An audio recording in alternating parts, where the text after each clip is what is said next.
Humberto Noble Alexander. Ele era um mecânico, um pregador adventista, preso no regime de Fidel Castro. Alexander foi preso com 28 anos. Ele estava pregando numa noite e 2 agentes cubanos armados o prenderam depois do sermão em fevereiro de 1962. Ele foi condenado a 20 anos de trabalho forçado.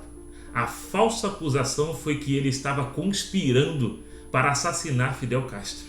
Estava ajudando na fuga de contra-revolucionários e ele estava distribuindo o ópio, que é a religião, ao povo de Cuba. E essa parte era verdade. Ele estava pregando o evangelho mesmo.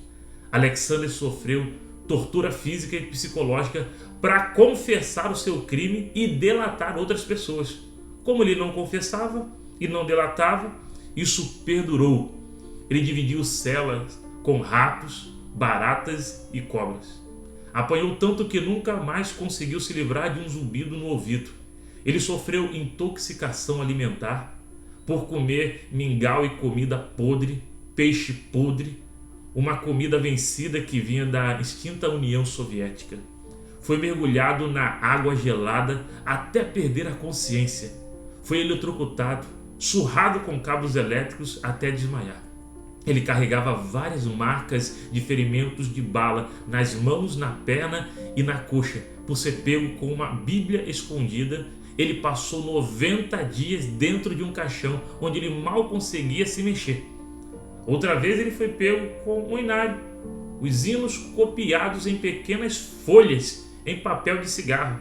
Não era o inário, era o inário que ele fez. E por isso ele foi forçado a ficar 42 dias numa cabine com água pingando incessantemente na sua cabeça e com pregos pontudos no chão. Outra vez, por se recusar a trabalhar no sábado, ele ficou 3 horas mergulhado numa fossa cheia de fezes humanas. Na prisão, ele era considerado um fanático religioso perigoso.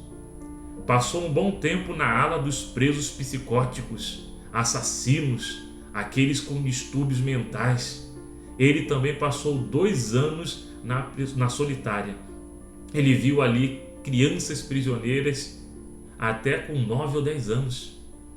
De acordo com a Anistia Internacional, esses prisioneiros não tinham permissão de receber visitas de familiares, não recebiam cartas, correspondências, nada, e nem ajuda médica.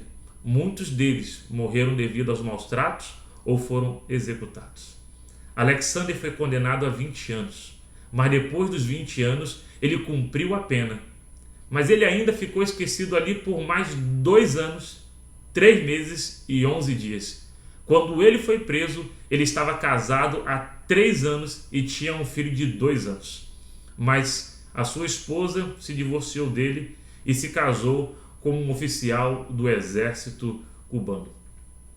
Quando foi preso, o seu filho tinha 2 anos, mas ele só voltou a se encontrar com esse filho 22 anos depois. Depois da intercessão do pastor norte-americano Jesse Jackson, que falou pessoalmente com Fidel, Cuba aceitou deportar Alexander para os Estados Unidos. Isso aconteceu em 1984. Os jornais noticiaram a soltura dele e nos Estados Unidos o seu primeiro sermão numa igreja adventista, agora com 50 anos de idade, foi o mesmo sermão que ele pregou no dia em que ele foi preso em Cuba. Alexander morreu em 2002 com 68 anos de idade. E ele deixou tudo isso registrado num livro cujo título é Eu Morrerei Livre. E eu tenho a plena convicção que Alexander morreu livre. Então, depois desses relatos, quais são os seus sentimentos? Qual é a sua relação com a palavra de Deus? Muitos irmãos e irmãs sacrificaram ou foram sacrificados no altar da ideologia para que a palavra de Deus fosse preservada. Eles merecem o nosso esforço. Eles merecem o nosso reconhecimento.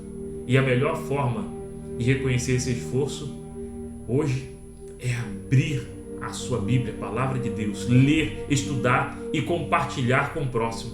Eu tenho certeza que um dia nós iremos encontrar todos esses nossos irmãos e irmãs. E eu tenho certeza de que um dia estaremos ao redor do trono de Deus. E quando você perguntar para Jesus: Senhor, quem são esses aí? Ele vai responder como respondeu lá no livro do Apocalipse: esses são os que vieram da grande tribulação. Esses são aqueles que acompanharam e seguiram o Cordeiro por onde quer que ele fosse. Que você e eu sejamos uma geração tão fiel quanto essa foi, e que Deus tenha misericórdia de cada um de nós. Deus te abençoe. Maranata.